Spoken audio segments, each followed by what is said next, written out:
Good morning all of you. Audio video both clear है क्या? ये भी क्लियर है तो बताएं। ओके ग्रेट, शाबाश। चलें, तो जहां तक मेरा ख्याल है पिछले मुलाकात में हम GOC1 स्टार्ट ही किया था हमने, हाँ जी ना, लगभग स्टार्ट किया था हमने GOC1। चलिए उस कहानी को बढ़ाते हैं आगे, देखते हैं खेल को। चलिए भाई, तो GOC1 समझते हैं खेल। GOC1 का जनरल ऑर्गेनिक केमिस्ट्री इंट्रोडक्शन अपन ने कुछ देखा था, हल्का सा, है ना, लाइट इंट्रोडक्शन था। चलिए उसी बात में हल्का सा जो फिफ्थ पॉइंट है जो अपने लास्ट था, इलेक्ट्रोमैग्नेटिक इफेक्ट, जो इलेक्ट्रॉनिक इफेक्ट, उसे एक बार हल्का सा डिस्कस फिर से करते हैं। आपको उसकी इंपॉर्टेंस बतानी है। अपन जहाँ तक मेरा ख्याल है अपन ने बात की थी कि नॉर्मल रिएक्शन क्या होती है, सारे मामले देखा था कि breaking of old bonds and formation of new bonds इस रिएक्शन है कि नहीं। फिर मैं कहा था कि कोवेलेंट बॉन्ड अगर टूटेंगे तो क्या बोलते हैं, कार्बन के रेस्पेक्ट में हम बोल सकते हैं कि ऑर्गेनिक रिएक्शन है। एक सिंपल रिएक्शन हमने देखी थी और हमने ये भी कहा था उसमें, एक सिंपल रिएक्शन की बात की जाए तो उस केस में क्या था हमारा भाई, उसको देखकर हमें पूरा मामला समझ में आने वाला नहीं है। उसे समझना ही स्टेप बाय स्टेप, उसे समझना ही क्या होता है हमारा GOC1 होता है, GOC2 होता है, रिएक्शन मैकेनिज्म होता है। ठीक है भैया, ऐसा।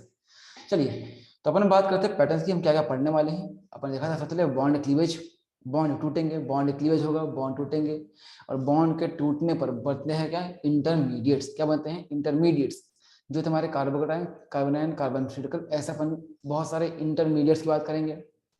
फिर क्या होता है, उन इंटरमीडिएट्स पर अटैक होता है, किसका, अटैकिंग स्पीसीज का, और वो क्या होती है हमारी इलेक्ट्रोफाइल और न्यूक्लियोफाइल। तो इलेक्ट्रोफाइल और न्यूक्लियोफाइल अटैक करने वाले हैं तो उनकी बात करेंगे। उसके बाद एट द एंड हमने कहा था कि भाई ये सारा मामला कहाँ होता है, हमें तो होता नहीं, कहाँ होता है, किसी मीडियम में होता है। उस मीडियम को बोलते हैं सॉल्वेंट। क्या बोलते हैं, सॉल्वेंट। तो सॉल्वेंट की बात करनी पड़ेगी हमें, ठीक है, ऐसा। और उसके बाद फिर क्या होगा, लास्ट मामला हमारा क्या था, हमने कहा था इलेक्ट्रॉनिक इफेक्ट। ठीक है था, इलेक्ट्रॉनिक इफेक्ट, और इलेक्ट्रॉनिक इफेक्ट में हमने वही बात करनी है। और देखिए लास्ट इलेक्ट्रॉनिक इफेक्ट, समझते हैं इलेक्ट्रॉनिक इफेक्ट में क्या मामला बनता है। अगर बात की जाए इलेक्ट्रॉनिक इफेक्ट की तो ये होता हमारे क्या मामले, देखना। सबसे पहला होता हमारा इंडक्टिव इफेक्ट, ये ले लेते हैं inductive effect.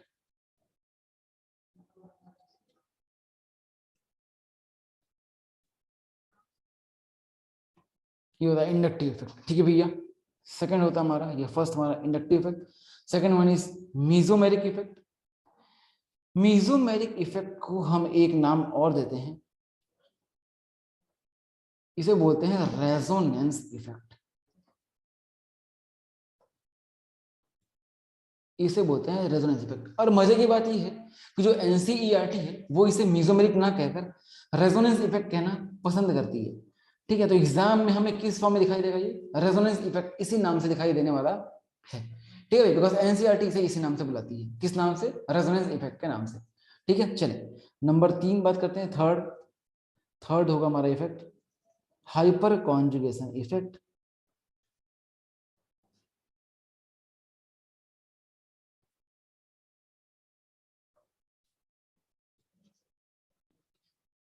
Third one is hyper conjugation effect. और लास्ट वाला हमारा फोर्थ इलेक्ट्रोमैग्नेटिक इफेक्ट।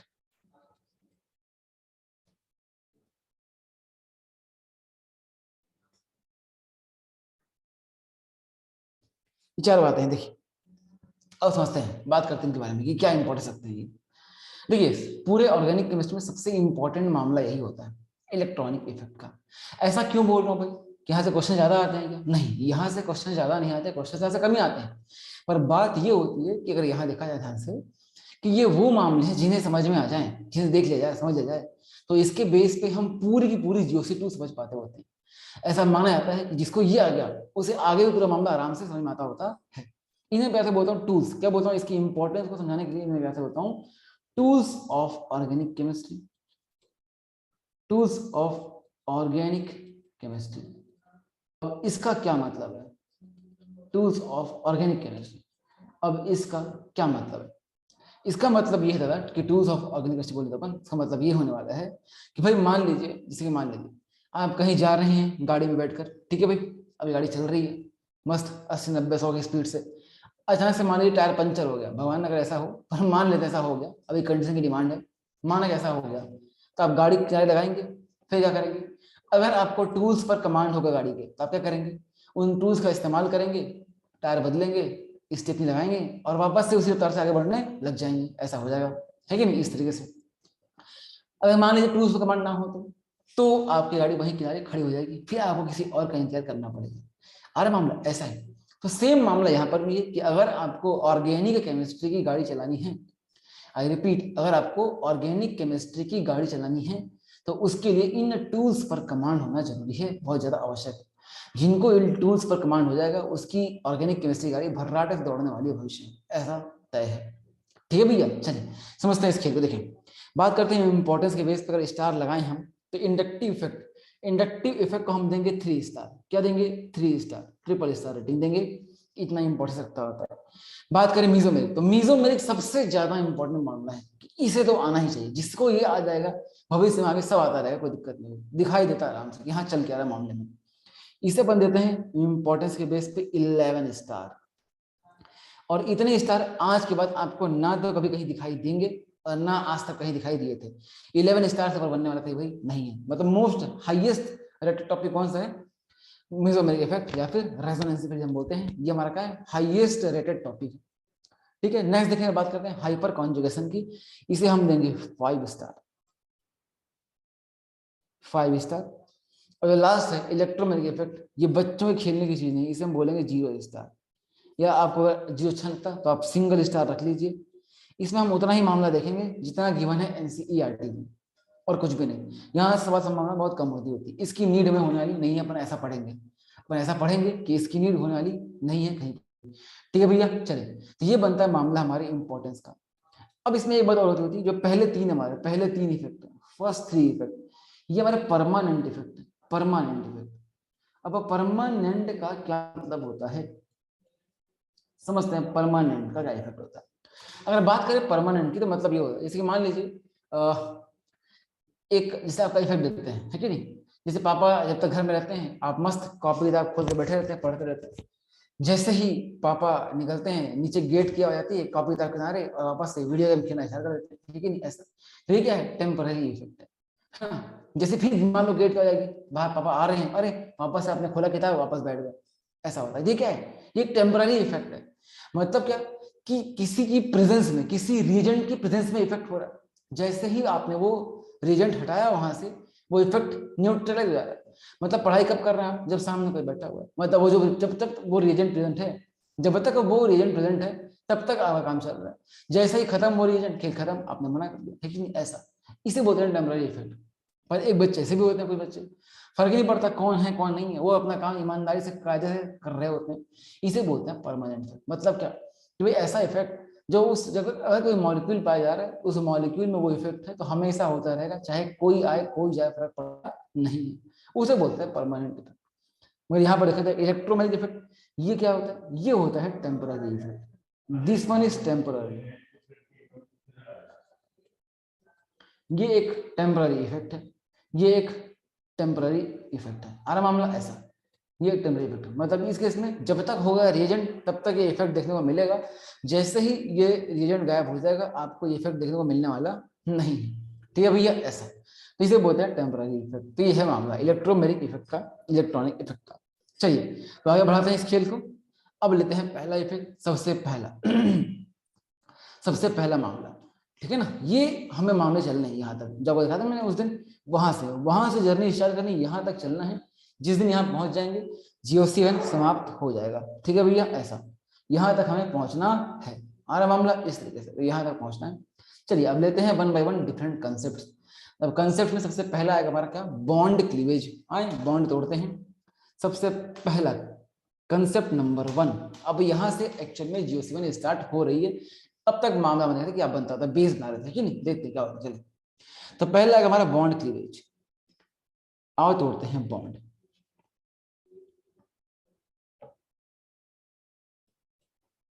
अगर बात की जाए बॉन्ड क्लीवेज की, तो हम जानते हैं कि जो बॉन्ड क्लीवेज है वो दो टाइप के हो सकते हैं।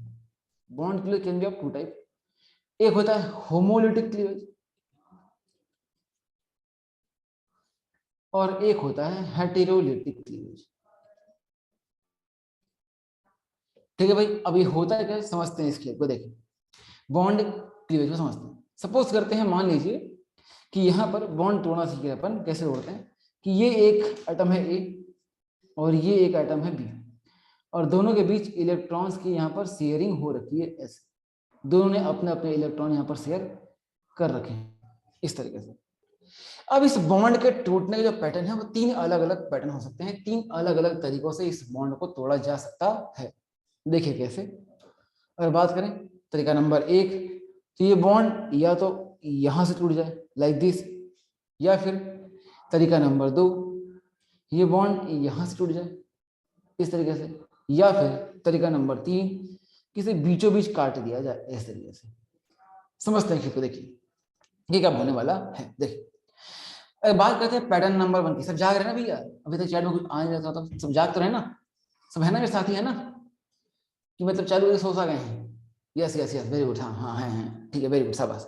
ऐसा तो ये है A और C जुड़े हुए हैं। देखते हैं इस पैटर्न को, समझते हैं कि मामला क्या चल रहा है। देखा जाए A से B तोड़ना, मान लो भाई A और B ये जब बॉन्ड टूटने जा रहा था, ये बॉन्ड कब टूटेगा? जब मैं रेड वाले पैटर्न के अलॉन्ग बॉन्ड तोड़ रहा हूँ, ये रेड वाले पैटर्न के अलॉन्ग, बताओ शेयरिंग का इलेक्ट्रॉन कौन लेकर जा रहा है, A या B? शेयरिंग का इलेक्ट्रॉन कौन लेकर जा रहा है, A या B? ठीक है, शाबाश, बहुत अच्छे। और जो भी इलेक्ट्रॉन लेकर जाता है उस पर चार्ज कौन सा आता है, पॉजिटिव या नेगेटिव? बता पाएंगे क्या?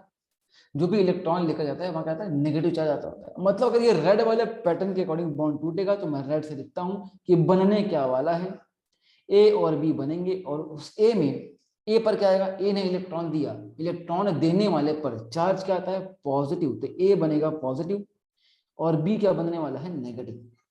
बॉन्ड तोड़ना सही है ना? अगर इस पैटर्न से बॉन्ड तोड़ा तो ए पर आएगा पॉजिटिव और बी पर क्या आएगा, नेगेटिव आने वाला है। चलिए समझते हैं इस खेल को। देखिए मगर ये कब हो पाएगा, कभी भी कोई भी किसी का इलेक्ट्रॉन कब खींच पाता है, कब ले पाता है, जब उसकी इलेक्ट्रोनेगेटिविटी ज्यादा हो या कम हो। जब उसकी इलेक्ट्रोनेगेटिविटी ज्यादा हो या कम हो, ज्यादा हो। इसका मतलब अगर ए और बी से पैटर्न में बॉन्ड टूट रहे हैं कि ए पर पॉजिटिव आ जाए और बी पर नेगेटिव आ जाए, तो इस केस में आपका क्या मानना है कि बी की और ए की, इनमें से ईएन ज्यादा किसकी होनी चाहिए, ए या बी? ईएन ज्यादा किसकी होनी चाहिए, बी की ईएन ज्यादा होनी चाहिए। बहुत अच्छे। मतलब ये जो कंडीशन बनेगी कब बनेगी, जब बी की ईएन जो है वो ए की ईएन से क्या है, ज्यादा है। आराम ऐसा। तो इस केस में हमें देखने को मिलेगा ए पॉजिटिव और बी निगेटिव देखने को मिलने वाला है। चलिए समझते हैं। देखिए अगर बी पार्ट देखते हैं, मान लीजिए ब्लू के अकॉर्डिंग तोड़ रहा हूं, अगर ब्लू के अकॉर्डिंग बॉन्ड टूट रहा है तो क्या इस केस में आप मुझे बता पाएंगे कि ए पर चार्ज कौन सा आएगा और बी पर चार्ज कौन सा आएगा? इस बार शेयरिंग के इलेक्ट्रॉन कौन खाएगा? अगर ब्लू के अकॉर्डिंग बॉन्ड ब्रेक करते हैं तो शेयरिंग के इलेक्ट्रॉन कौन खा रहा है, कौन कर रहा है छीना झपटी? ठीक है, ए छीनता है इलेक्ट्रॉन, और जो भी इलेक्ट्रॉन छीनता है उस पर चार्ज क्या आता है? पॉजिटिव या नेगेटिव? नेगेटिव आता है। इसका मतलब अगर इस सब पैटर्न के अकॉर्डिंग तोड़ा गया तो ए पर आ जाएगा नेगेटिव, और बी ने इलेक्ट्रॉन सेक्रीफाइस किया दिया है तो बी पर चार्ज क्या आ जाएगा? पॉजिटिव। आ रहा भैया? तो ए नेगेटिव और बी क्या हो जाएगा? पॉजिटिव। इस तरीके से ए नेगेटिव और बी पॉजिटिव बनने वाले हैं, ए नेगेटिव एंड बी पॉजिटिव। ठीक है भाई। अच्छा ये पैटर्न कब बनेगा? ये पैटर्न कब बनेगा? जब ईएन ज्यादा किसकी होगी? ईएन ज्यादा किसकी होगी? ए की या बी की? इस केस में ज्यादा ईएन किसकी होनी चाहिए? ए की ईएन ज्यादा होनी चाहिए। मतलब मैं कह सकता हूं कि electronegativity of A is higher than B. अगर ए की ईएन बी की ईएन से ज्यादा है, अगर ए की ईएन बी की ईएन से ज्यादा है तो उस केस में ये मामला बनने वाला है ऐसा। ठीक है ना? ऐसा इस तरीके से देख सकते हैं आप, ए नेगेटिव और बी प्लस ऐसा ये बनने वाला। तो ए की एन ज्यादा हो जाएगी बी की एन से, तब ये केस बनने वाला है। ठीक है भाई ऐसा। चलिए तो ये पैटर्न बनने वाला है। चलिए अब बताओ अगर मैं इन दोनों पैटर्न की बात करूं, इन दोनों पैटर्न की बात करूं तो इस केस में देखा जाए तो इलेक्ट्रॉन को अपन ने कैसे करा है? एक साइड से काटा है, लेकिन एक साइड से काटा है। मतलब कैसा है ये? होमोलिटिक की हेटेरोलिटिक? होमो होता क्या होता है? होमो होता है इक्वल, इक्वल बराबर बराबर। पर यहाँ पर क्या बॉन्ड को हमने इक्वली ब्रेक किया गया? यहाँ तो क्या हुआ? छीना छपटी हुई है कि नहीं? तो क्या बोलेंगे जो अपने जो दो बॉन्ड अपने ब्रेक किए हैं वो कैसा है? होमो की हेटेरो। कौन सा क्लीवेज है वो? हेटेरोलिटिक क्लीवेज है। ठीक है भैया, हेटेरोलिटिक क्लीवेज। इसका मतलब ये जो दो क्लीवेज हैं ये दोनों क्लीवेज कौन से हैं? Heterolytic cleavage. क्या है ये? Heterolytic cleavage.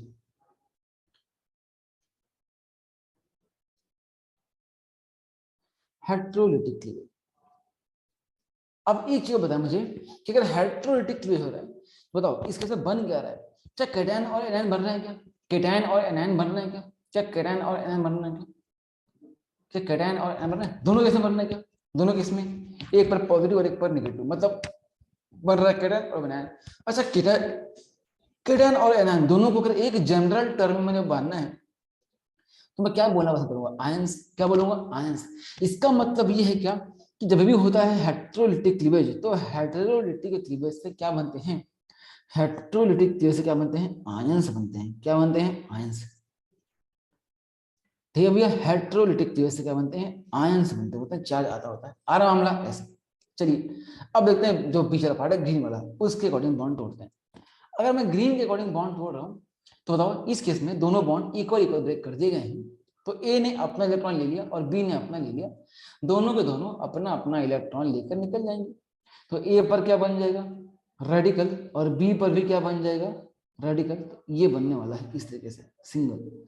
इसका मतलब इसका मतलब आप बता सकते हैं, दे सकते हैं जब भी ऐसा होता है कि ए और बी अगर आपस में मान लो ऐसा बॉन्ड तोड़ कर रहे हैं, है ना, इक्वली हाफ टूटता होता है, तो इस केस में इसे हम क्या बोलेंगे? बताओ इक्वल हाफ में टूटना मतलब क्या है? ये होमोलिटिक की हेटेरोलिटिक?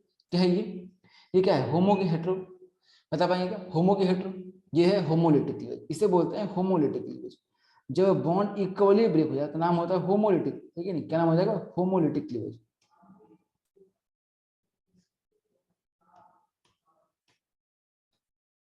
इसे बोलते हैं होमोलाइटिक क्लीवेज।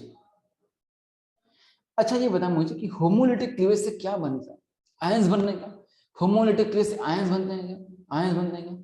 होमोलिटिक क्लीवेज से आयंस बनते हैं क्या? नहीं। क्या बनते हैं? रेडिकल्स। इन्हें बोलते हैं फ्री रेडिकल। क्या बोलते हैं? Free radical. क्या बोलते हैं भैया? Free radical. इन्हें बोलते हैं क्या? आयंस। नहीं बोलकर बोलते हैं रेडिकल्स। तो फ्री रेडिकल्स का होता है फॉर्मेशन जब क्या होता है? होमोलिटिक क्लियर होता है। ये पूरा मामला क्लियर हुआ क्या? ये पूरा मामला क्लियर होगा। बॉन्ड तोड़ना है क्या? बॉन्ड तोड़ना आ रहा है क्या आपको? यहाँ तक कहीं कोई दिक्कत है क्या कि बॉन्ड टूटता है तो कैसे टूटता है, कैसे टूटेगा, तो कब किस कंडीशन में टूटेगा? अच्छा जब रेडिकल का फॉर्म में टूट रहा था तो इस दौरान इनकी ईएन में डिफरेंस क्या होना चाहिए? ज्यादा या कम? ज्यादा या कम? सेम होनी चाहिए। जितना मतलब सेम तो नहीं हो सकते मगर मान लो जितना कम रहे उतना अच्छा है। इनके भी जो डिफरेंस जितना कम रहे उतना अच्छा होने वाला है।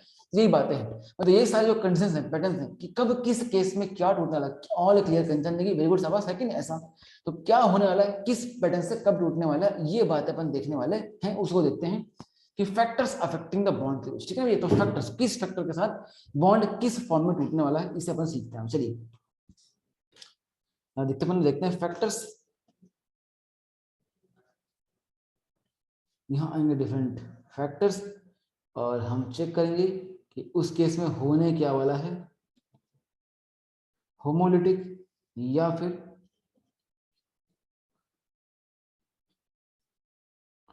हेटेरोलिटिक। ठीक है भाई, चलिए देखते हैं one by one different pattern देते होते हैं। सबसे पहला चीज देखते हैं तो फर्स्ट फैक्टर, फैक्टर नंबर 1 बात कर लेते हैं इस केस में।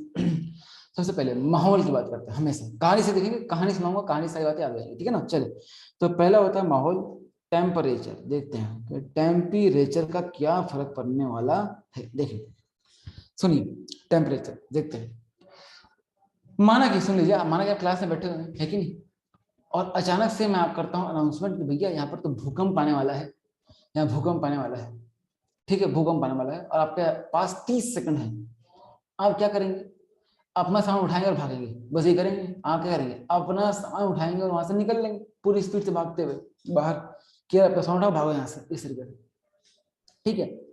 केस नंबर 2, केस नंबर 2 आपसे बोलूं मैं कि भूकंप आने वाला है, भूकंप आने वाला है, पर 5 मिनट बाकी है।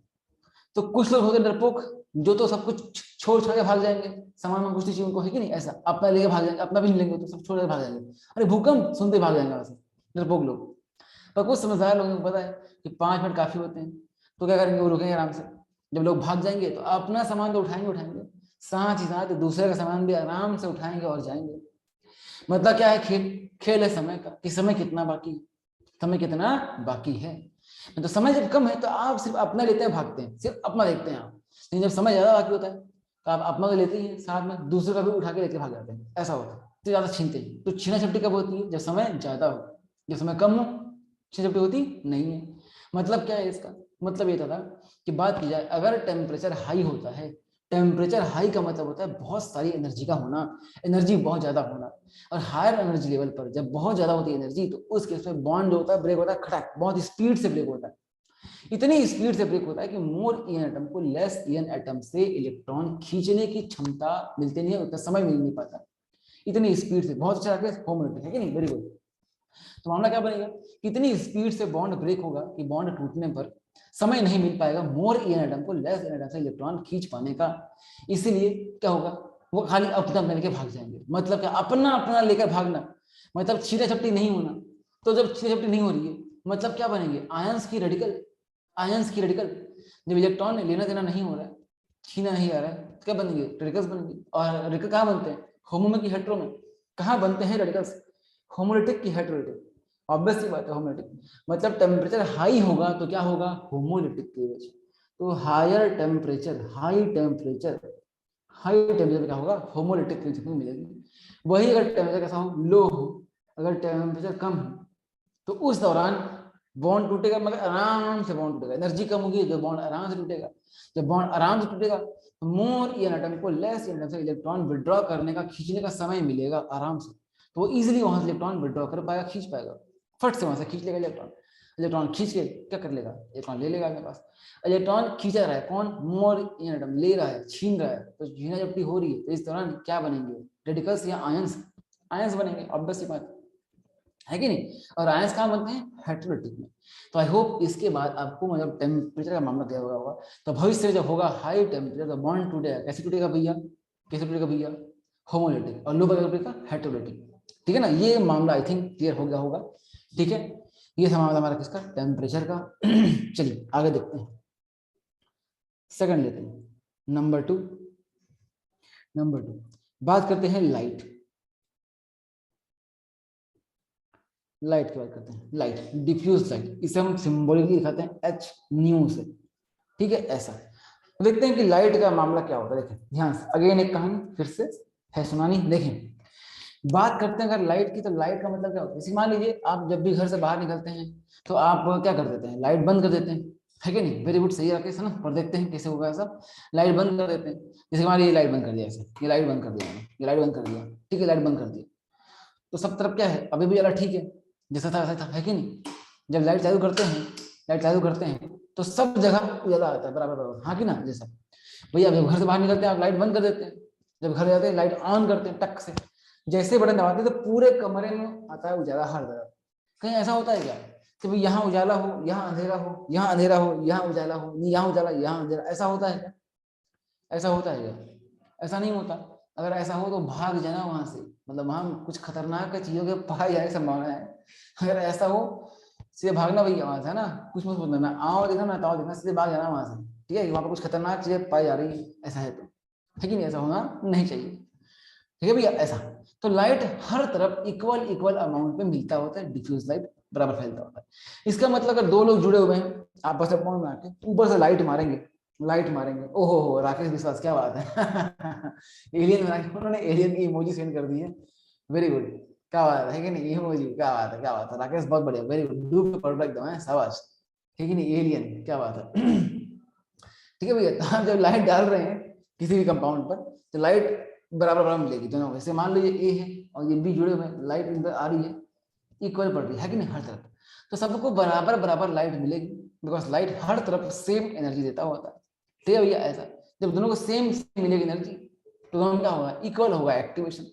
जब इक्वल होगा एक्टिवेशन तो ये इक्वल इक्वल लेकर निकल लेंगे, हर चीज अब क्या होगा, इक्वल इक्वल इक्वल। तो लाइट की प्रेजेंस में क्या मिल रहा है देखने हमें, इक्वलिटी, हर चीज क्या मिल रही है, इक्वल, आ रहा मामला ऐसा। और इक्वल का मतलब क्या होता है, होमो या हेट्रो, बताएंगे, होमो या हेट्रो, ई का मतलब होता है होमोलिटिक, शाबाश बहुत अच्छे, है कि नहीं। ऐसा मतलब लाइट की प्रेजेंस में, लाइट की प्रेजेंस में अगर लाइट प्रेजेंट है तो क्या होना चाहिए, होमोलिटिक, और लाइट की एब्सेंस में क्या होना चाहिए, हेटेरोलिटिक, ठीक है भैया। ऐसा ये एक केस बनता होता है। नेक्स्ट देखते हैं third factor, third one, next देखते हैं थर्ड वन, थर्ड समझते हैं। तीसरा, थर्ड की बात की जाए अब हम लेते हैं तीसरा, तो तीसरा अपन ले सकते हैं अगला फैक्टर नंबर 3, बात करते हैं सॉल्वेंट की,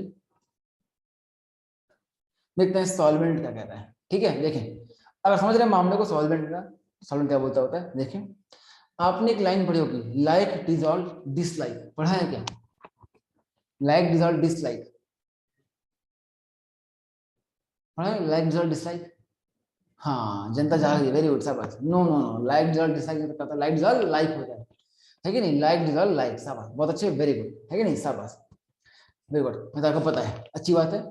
ओहो लाइट चली गई भाई, क्या बात है, यहाँ भी कुछ पाए जाने की संभावना तो नहीं है ऐसा, ओहो वापस आ गए, क्या बात है, ठीक है भाई। तो क्या हो जाएगा, लाइक डिसॉल्व लाइक होता है मामला, क्या होता है, लाइक डिसॉल्व लाइक, ठीक है। ऐसा इसका मतलब जो जैसा होता है वो सामने वाले को वैसा ही बनाने की कोशिश करता होता है। जैसे कि आप आज मेरे साथ बैठे हुए हैं, मुझे आती है ऑर्गेनिक केमिस्ट्री, आपको मैं ऑर्गेनिक सिखा रहा हूँ, आप किसी और क्लास बैठेंगे, बायो में बैठेंगे आपको बायो सिखाएंगे, आप बैठेंगे फिजिक्स में आपको फिजिक्स सिखाएंगे। तो जो जैसा होता है वो वैसा ही बनाने की कोशिश करता होता है, इसे ही बोलते हैं लाइक डिसॉल्व लाइक, है कि नहीं, जो जैसा वैसे में खुल जाता होता है। सेम मामला यहाँ पर भी है। कि बात करके होमोलिटिक और हेटेरोलिटिक की, तो आप बताएं होमोलिटिक और हेटेरोलिटिक, हेटेरोलिटिक वो है जहां पर आयंस बने थे, है कि नहीं, हेटेरोलिटिक में आयंस बने थे क्या, बोलो यारो, हेटेरोलिटिक में आयन बने थे क्या, आयंस, हेटेरोलिटिक में आयंस बने थे क्या, बिल्कुल बने थे, है कि नहीं, बने थे आयंस। और आयंस का मतलब क्या होता है, आयंस में क्या होता है, चार्ज का आना, हाँ कि ना, मतलब चार्ज का आना, तो आयन मर रहे हैं चार्ज आ रहा है कि नहीं, चार्ज आ रहा है, ऑब्वियस सी बात है। अब जब चार्ज आ रहा है इसका मतलब क्या हो रहा है, पोलैरिटी आ रही है, पोलैरिटी, चार्ज क्या होता है, पोलैरिटी, हाँ कि ना, पोलर, तो मतलब हेटेरोलिटिक यानी कि आयन के फॉर्म में कौन लेकर आएगा, पोलर, और पोलर क्या होता है, पोलर सॉल्वेंट, मतलब सॉल्वेंट कैसे लूंगा, पोलर, अगर लेते हैं पोलर सॉल्वेंट तो क्या हो जाएगा, हेटेरोलिटिक। अगर वही क्या लेते हैं अपन, नॉन पोलर सॉल्वेंट, क्या लेते हैं, non polar solvent, non polar solvent. तो ये क्या बोलेगा, भैया एक काम करो, पोलैरिटी नहीं आनी चाहिए, और पोलैरिटी कहाँ नहीं आ रही थी, रेडिकल्स में, वहां पर कोई चार्ज दिखने को नहीं मिला था।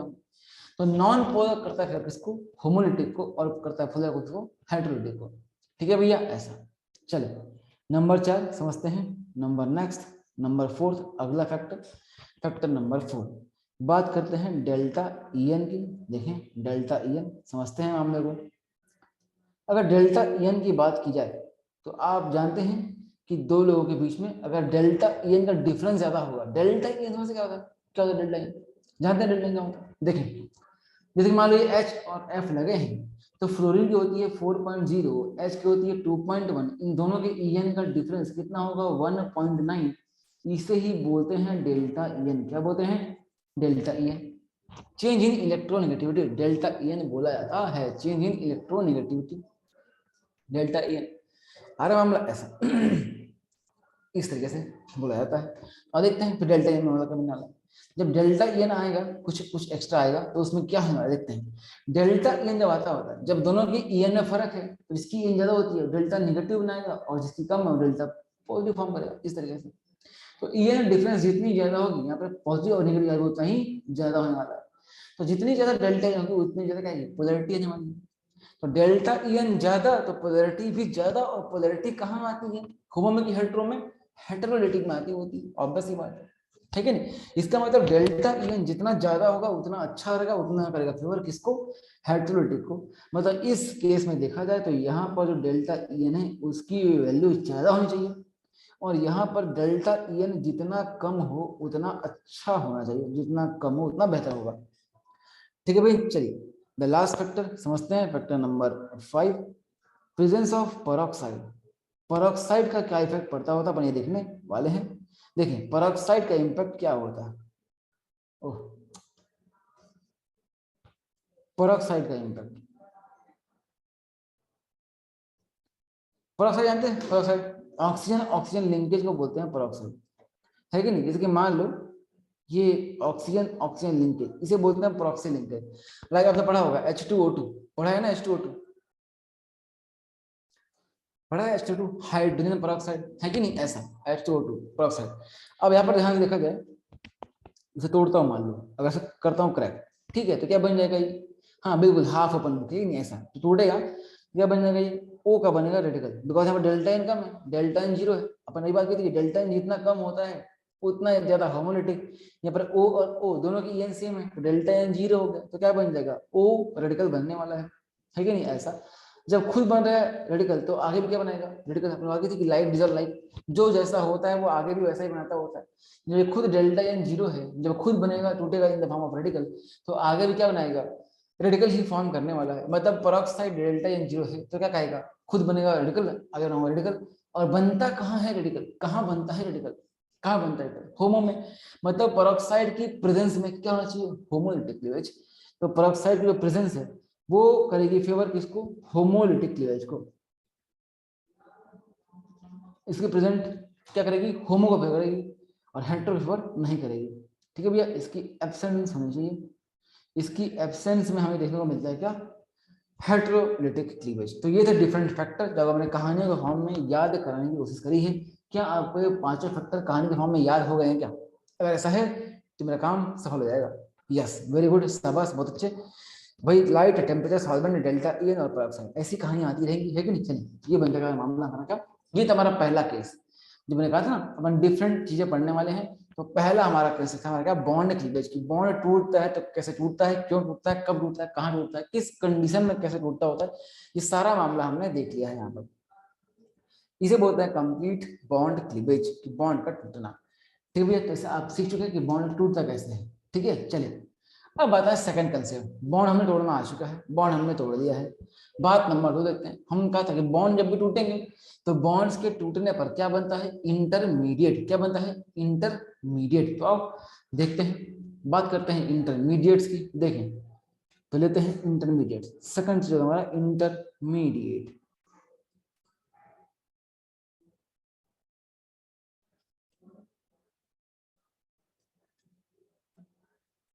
ये भी पढ़ेंगे अपन in the form of comparison, समझते हैं मामले को। इंटरमीडिएट्स देखें, इंटरमीडिएट्स हमें पढ़ने हैं 6, carbocation, carbanion, carbon radical, carbene, nitrene, है ना, इस तरीके से। चलिए आइए देखते हैं, बात करते हैं पहले। पहले 3 है कार्बोकेटाइन, कार्बन और कार्बन फ्री रेडिकल, इन तीनों को मैं ले रहा हूँ इन the form of comparison, comparison के फॉर्म में, ठीक है भाई। चलिए आइए देखें, तो यहाँ पर अपन लेंगे फैक्टर्स,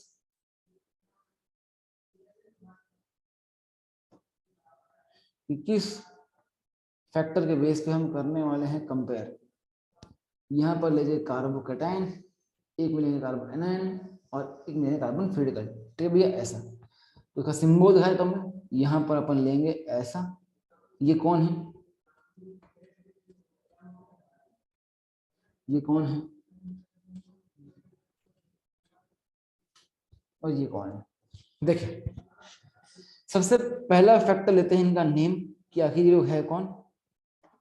पहला आप जानते हैं इसे हम बोलते हैं कार्बोकेटायन। क्या बोलते हैं, कार्बोकेटायन। ठीक है भैया, इसे हम बोलते हैं कार्बोकेटायन। ठीक है ना, चलिए कार्बोकेटायन, इसे हम बोलते हैं carbon free radical.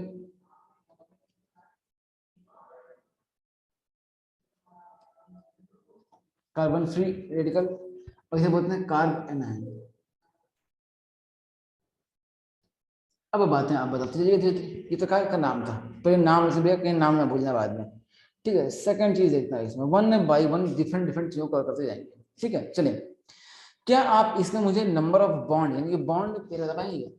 Bond pair बताना आपको, बॉन्ड पेयर बताना आपको कि कौन से में बॉन्ड पेयर कितने प्रेजेंट हैं, बताएं।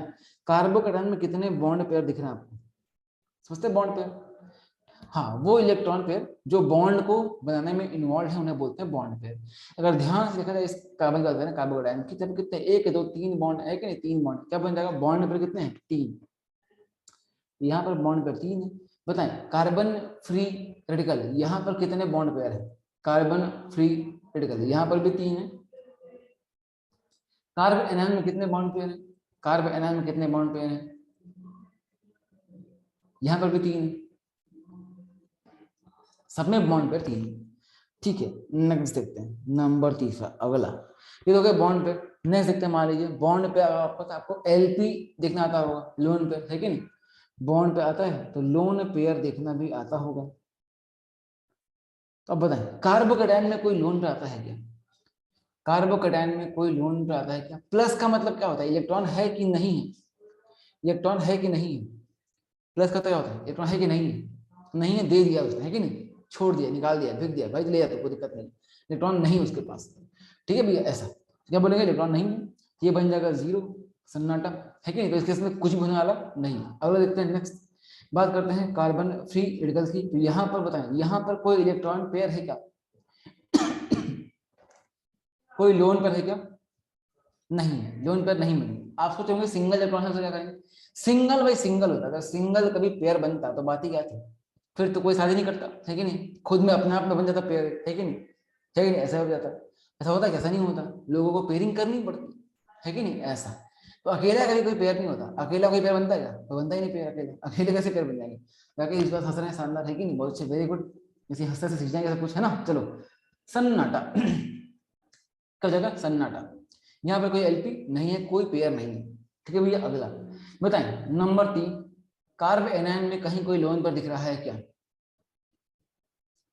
वेरी गुड, शाबाश, आप लोगों ने पहले जो बेसिक सीखा ना, बहुत अच्छा सीखा आपने, बहुत मजा आया है कि नहीं, अच्छा सीखा आपने, बहुत अच्छा।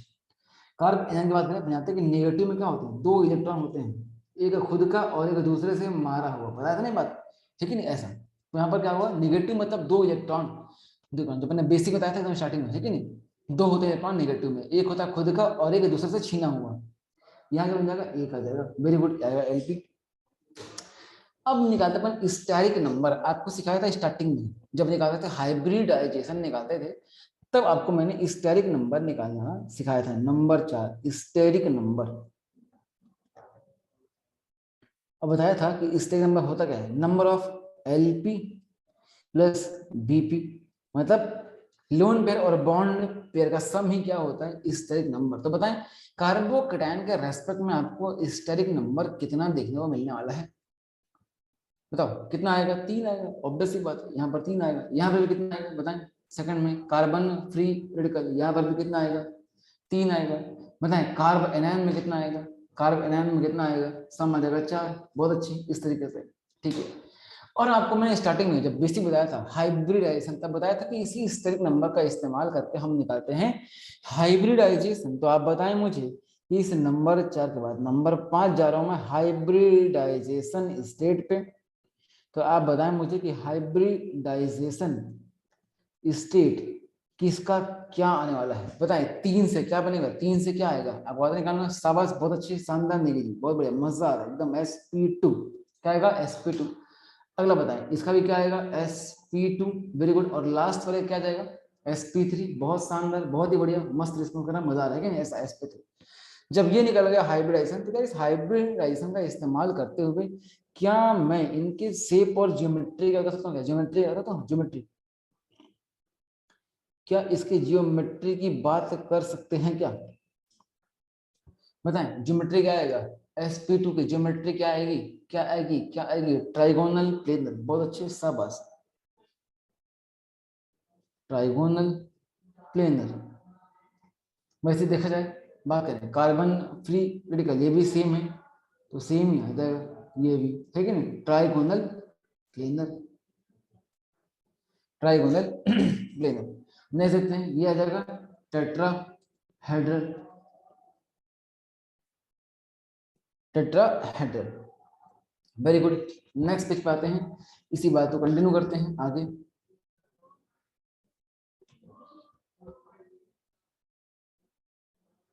क्या हुआ?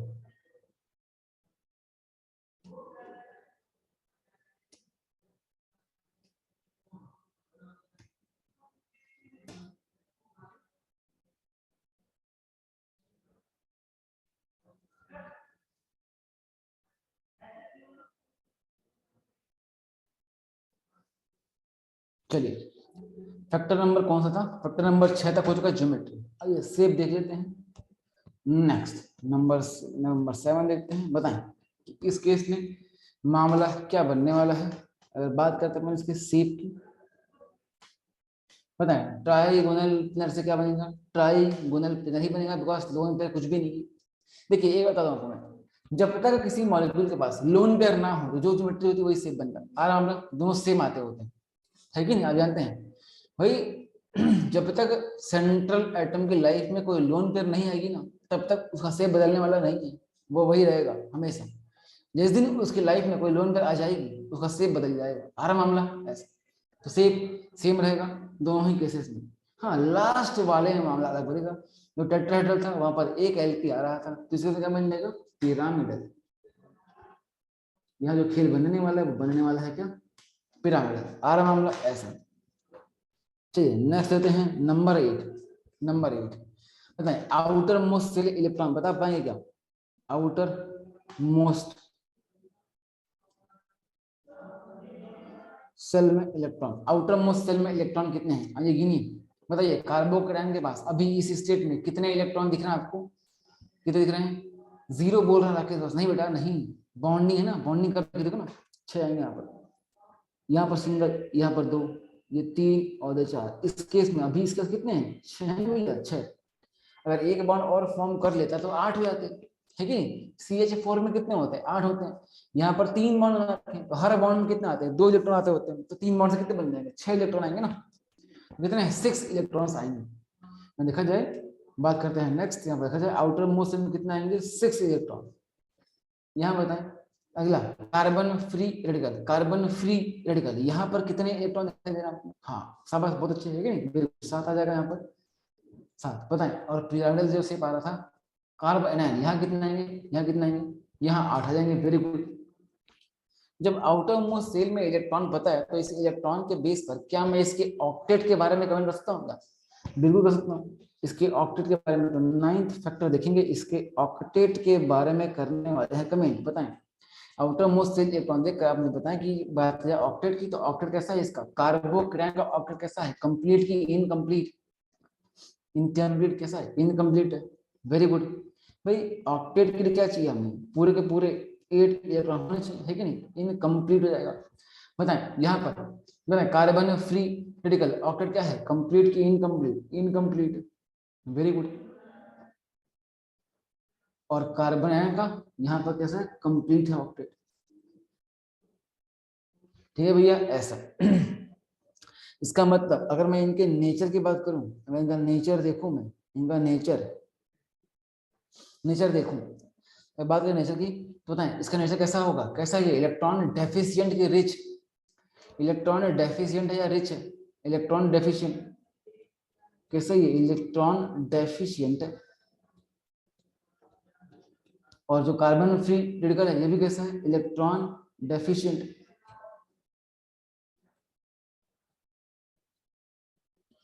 ये भी इलेक्ट्रॉन डेफिशिएंट है, दोनों कैसे हैं, इलेक्ट्रॉन डेफिशिएंट है।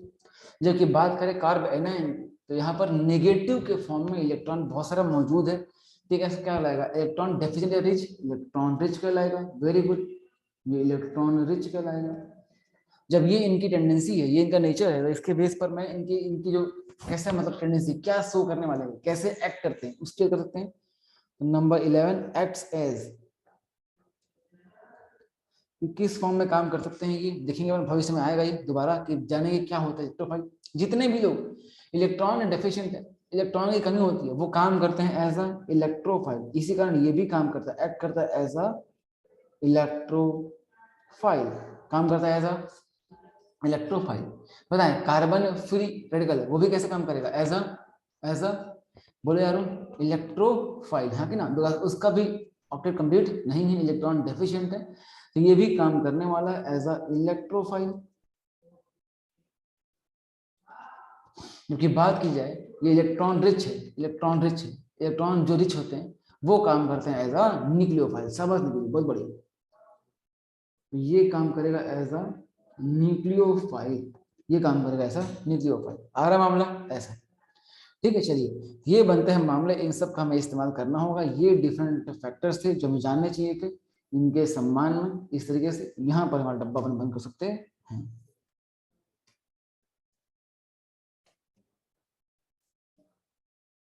इस तरीके से, तो ये डिफरेंट फैक्टर्स थे जो हमने देखे हैं, इन तीन इंटरमीडिएट्स कार्बोकेटायन, कार्ब एनायन और कार्बन फ्री रेडिकल को कंपेयर करते हुए, ठीक है। इसके अलावा दो इंटरमीडिएट हमें और देखना चाहिए, उनकी बात कर लेते हैं। चलिए तो नेक्स्ट आएगा हमारा carbene, next intermediate is carbene number 4,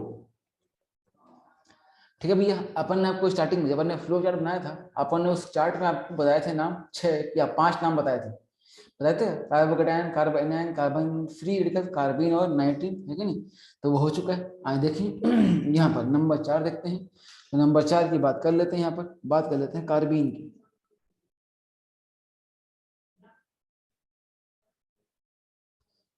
देखें समझते हैं मामले को, कार्बीन, कार्बीन क्या होता है देखा जाए देखें कार्बीन का जो मैं बनाऊंगा डायग्राम आपको दिखाई देगा आराम से, पर लिखता हूँ देखना पहले। देखिए कार्बीन होता है कि न्यूट्रल स्पीसीज, इसके बारे में लिखें अपन, तो carbene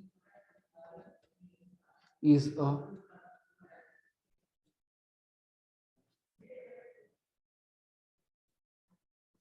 carbene is a neutral species in which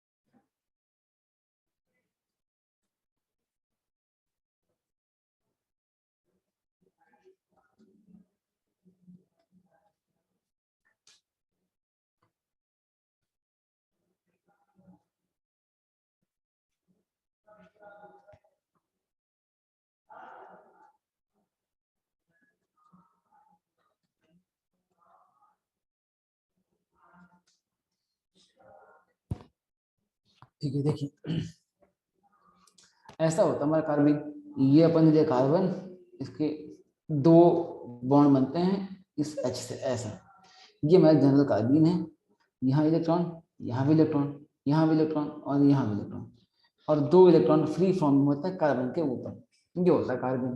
देखिए आप मतलब बताएं, इस कार्बन को देखकर आप बताएं मुझे कि इस कार्बन पर आपको कहीं पर भी कोई भी चार्ज दिखाई दे रहा है क्या, कहीं पर भी कोई चार्ज दिखाई दे रहा है क्या, कहीं कोई चार्ज देखने को मिल रहा है क्या, चार्ज दिखाई नहीं दे रहा है, मतलब कैसा है ये, न्यूट्रल है कि नहीं है, न्यूट्रल है या नहीं है, बताएं मुझे, न्यूट्रल है कि नहीं, बिल्कुल न्यूट्रल है, कोई दिक्कत नहीं, कैसा है, न्यूट्रल है। अपन ने लिखा हुआ यही कि कार्बन क्या है, carbon is a neutral species, कैसा भी है, न्यूट्रल स्पीसीज है। अब देखते हैं जिसमें आउटर मोस्ट सेल में कितने हैं, 6 इलेक्ट्रॉन है, 6 इलेक्ट्रॉन कहाँ है, आउटर मोस्ट सेल में, आउटर मोस्ट सेल में, ठीक है। देखिए बताओ इस कार्बन के आउटर मोस्ट सेल में 6 दिख रहे हैं क्या आपको, एक बॉन्ड में दो, एक बॉन्ड में दो और दो उसके पास फ्री पड़े हुए हैं।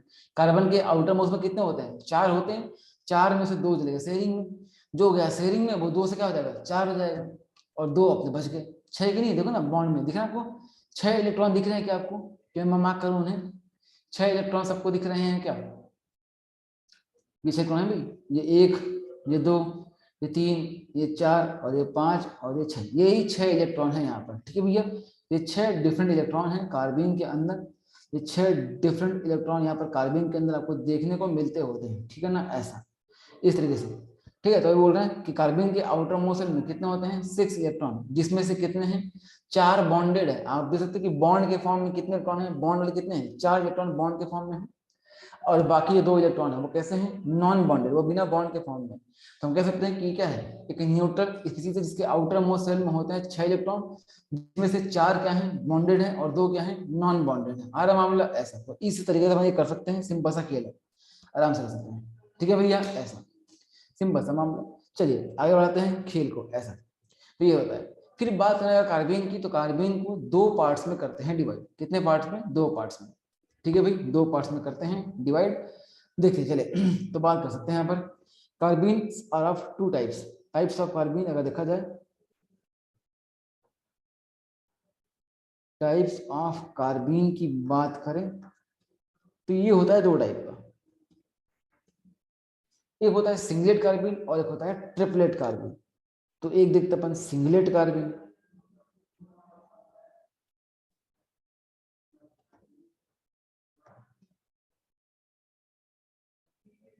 सिंगलेट कार्बन, इसमें क्या होता है कि जो 2 इलेक्ट्रॉन फ्री फॉर्म में है, नॉन बॉन्डेड है, वो दोनों के दोनों नॉन बॉन्डेड इलेक्ट्रॉन एक ही ऑर्बिटल में प्रेजेंट होते हैं।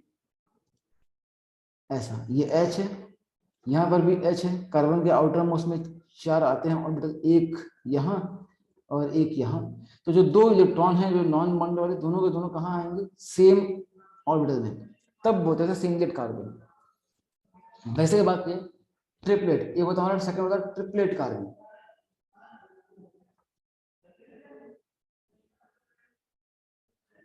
ट्रिपलेट कार्बन यहाँ क्या होता है? दोनों के लिए अलग अलग घर। नाम कैसे याद रहेगा हमें?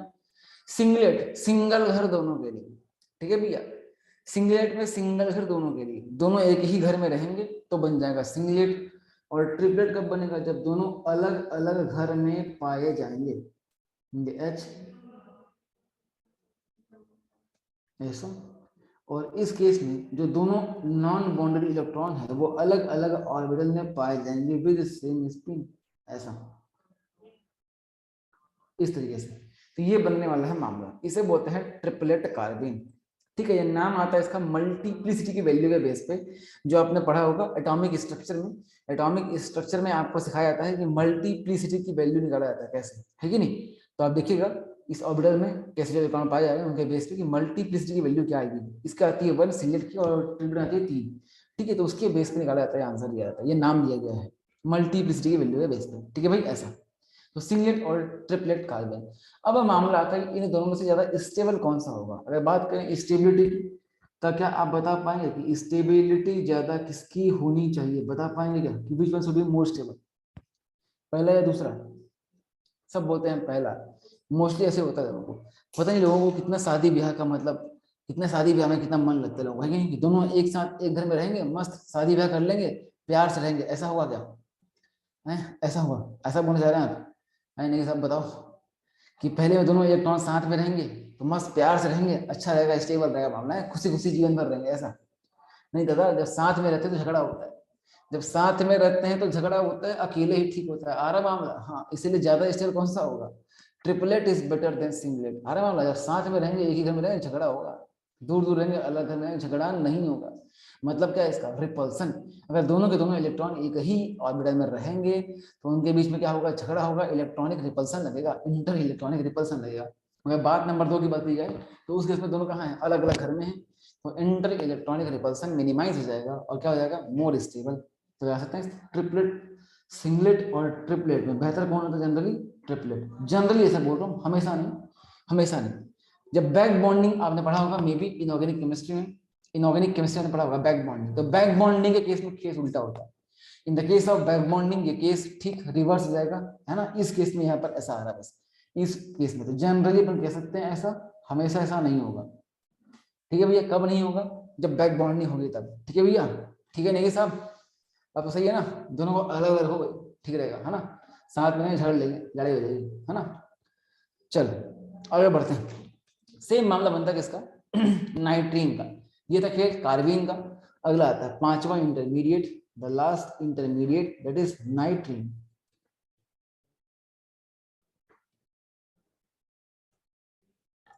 समझते हैं नाइट्रीन को कि नाइट्रीन का मामला क्या होता है। अगर देखा जाए नाइट्रीन को समझा जाए तो इस केस में भी सेम मामला होता है। देखें इसे भी लिख सकते हैं कि it is a neutral species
देखिए ये होता है मामला नाइट्रीन का।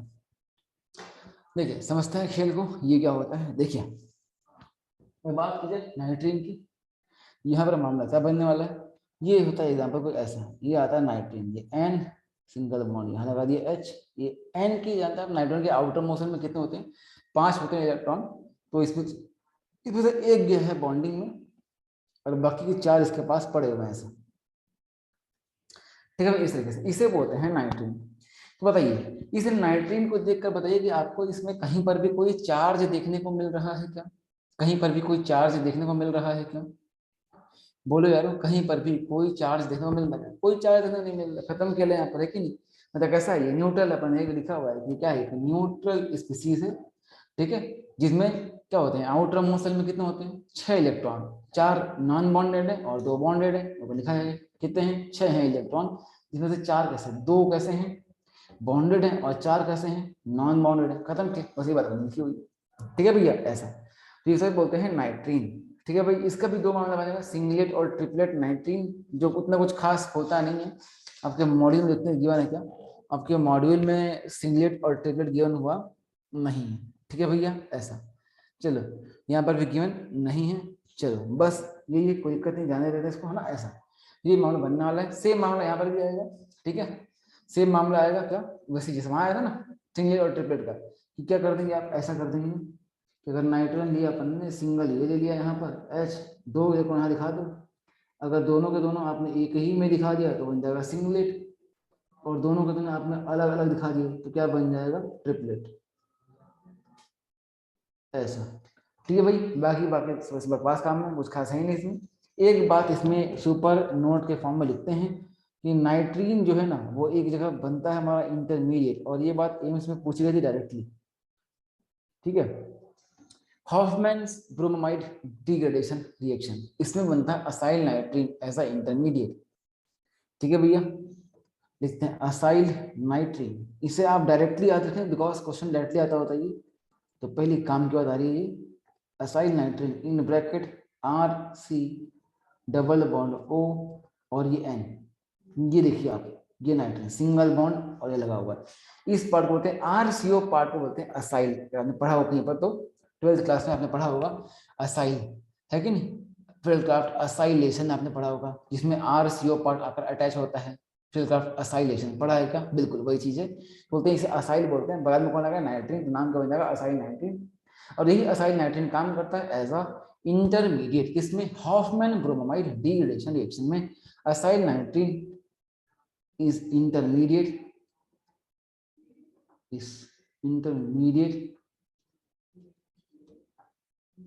of Hoffman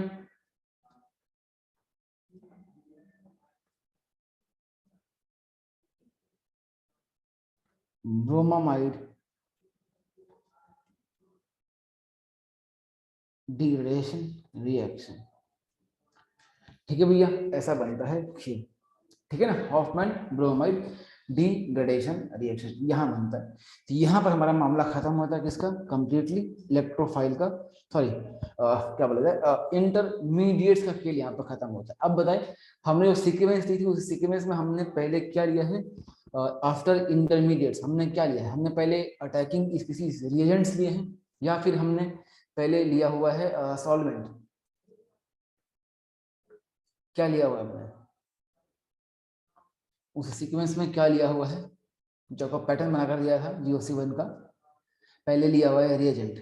ठीक है सर, हम ऐसा क्यों बोल रहे हैं कि नाइट्रोजन पे 6 इलेक्ट्रॉन है, एक तो है ना, एक तो है, अच्छा एक तो H का है ना, अच्छा है बोलो, अच्छा एक तो H का नहीं बेटा, जब भी शेयरिंग होती है आप बताओ, अब हम बोलते हैं कि अपन जब कोवेलेंट बॉन्ड बनाते होते हैं तो अपन क्या करते हैं, ऑक्टेट कंप्लीट करने के लिए बॉन्ड बनाते हैं, बोलते हैं ऐसा। मतलब जब ऑक्सीजन और ऑक्सीजन जोड़ते हैं, मान लो ऑक्सीजन के आउटर मोस्ट सेल में कितने हैं, 1 2 3 4 5 6 है कि नहीं, ये तो दूसरे ऑक्सीजन से जुड़ता है ऑक्टेट कंप्लीट करने के लिए, ऐसा। ठीक है, और ये इनके बीच इसकी शेयरिंग हो जाती है, फिर आप बोलते हैं कि इसका ऑक्टेट कंप्लीट हो गया। फिर क्यों बोलते हैं ऐसा कंप्लीट हो गया, इसके पास तो 6 इलेक्ट्रॉन है ना, इसके तो 6 इलेक्ट्रॉन है।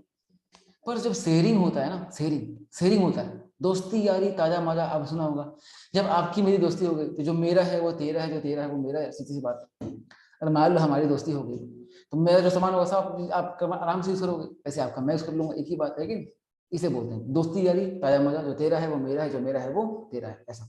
तो आफ्टर शेयरिंग, इलेक्ट्रॉन की शेयरिंग हो जाए तो उस केस में खेल खत्म हो जाता है, फिर सबका माना जाता है कि नहीं, ऐसा। तो वही है, जो चीज शेयरिंग में जा रही है वो दोनों के लिए काउंट होती है कि नहीं, ऐसा। तो सेम बात यहाँ पर भी है कि एन के पास आपको बिल्कुल वहां पर दिख रहा है वो एच का ही है, पर एच ने शेयरिंग कर ली है तो एच का काउंट किया जाएगा। ठीक है, ऐसा ये बनता है मामला हमारा क्या इसका। नेक्स्ट टॉपिक इसमें आता है हमारा, फिर आगे आपने बोला कि पहले अपने देखे हैं रिएजेंट, तो आइए हेडिंग डाल देते हैं रिएजेंट, बाकी फिर आज यही छोड़ते हैं बिकॉज ये खत्म नहीं हो पाएगा, फिर आधे पढ़ेगा मजा नहीं आएगा रिएजेंट जो है ना। तो टाइम कब तक है, टाइम आई थिंक 40 तक ही है, तो 3 मिनट बचे हुए, कोई दिक्कत नहीं, 3 मिनट सही कर देते हैं आपके लिए। अगली मुलाकात में थोड़ा ज्यादा खींच लेंगे, अगली बार जो 4 से ठीक है ना भैया, ऐसा। चलिए तो ऐसे ही होगा, इसमें जहां पर जो चल रहा होगा खत्म करेंगे टॉपिक को, है ना, ऐसा। जब खत्म हो रखा है तो छोड़ते, फिर नया शुरू, फिर लफड़ा हो जाएगा, लंबा चलेगा, है ना। तो नेक्स्ट टॉपिक आएगा हमारा कौन सा, नंबर थर्ड चीज हमारा रिएजेंट जिसकी बात हमें करनी रहेगी, रिएजेंट्स ये होते हैं 2 टाइप के, बस ये देख लेते हैं अपन, 2 टाइप के। एक आपका आता है इलेक्ट्रोफाइल, इसे हम सिंबल देते हैं E+, क्या बोलते हैं E+। वैसे ही एक होता हमारा क्या, न्यूक्लियोफाइल, इसे हम सिंबल देते हैं Nu-। इस तरीके से ये 2 टाइप की चीजें आती होती है। तो सबसे पहला इसमें आता है हमारा फर्स्ट, यानी कि ए या फर्स्ट बोल लें, ए बोल लें, यही बात है इलेक्ट्रोफाइल। ठीक है भाई, तो अगली मुलाकात में हम यहीं से स्टार्ट करेंगे, इलेक्ट्रोफाइल से कंटिन्यू करने वाले हैं। अगली मुलाकात में आऊंगा तो आप बताइएगा कि शुरुआत कहाँ से करनी है, इलेक्ट्रोफाइल से, ठीक है ना। इलेक्ट्रोफाइल पहली हेडिंग डालेंगे अगली मुलाकात में। उम्मीद करता हूँ आपको यहाँ तक का मामला अच्छे से समझ में आया होगा, यहाँ तक कहीं कोई दिक्कत नहीं आ गई, सारा एकदम मूवी के माफिक आपस में जोड़ रहा होगा कि हाँ ये हो रहा है तो कैसे हो रहा है, ये हो रहा है तो कैसे हो रहा है, सब कुछ 3D में दिख रहा होगा, ऐसा मैं उम्मीद करता हूँ। बोलो यार ऐसा हो रहा है क्या, सुपर क्लियर सर, क्या बात है, very good, I like it, है कि नहीं, बहुत अच्छा, बहुत मजा आ रहा है, शानदार, बहुत अच्छे। ठीक है भैया, ऐसे ही है ना, ऐसे क्लियरिटी रखनी है अपने को, ऐसे ही मूवी के ऑफिस कराएंगे एकदम ना, कहानी सुना के बिल्कुल सारा कुछ खिलाएंगे आपको अच्छे से, तो बस बने रहिएगा। ठीक है, तो मिलते हैं अगली मुलाकात में। यस सर, सब क्लियर, क्या बात है, वाह बहुत अच्छे आयुषी जी। ठीक है भैया, चलिए तो मिलते हैं अगली मुलाकात में, खेल को बढ़ाएंगे आगे, जियो से थोड़ा खेलेंगे। और थैंक यू है ना, thank you Rakesh, thank you भाई, है ना, ओके चलो ठीक है ना, तो मिलते हैं अगली मुलाकात में ना, तब तक के लिए बाय बाय।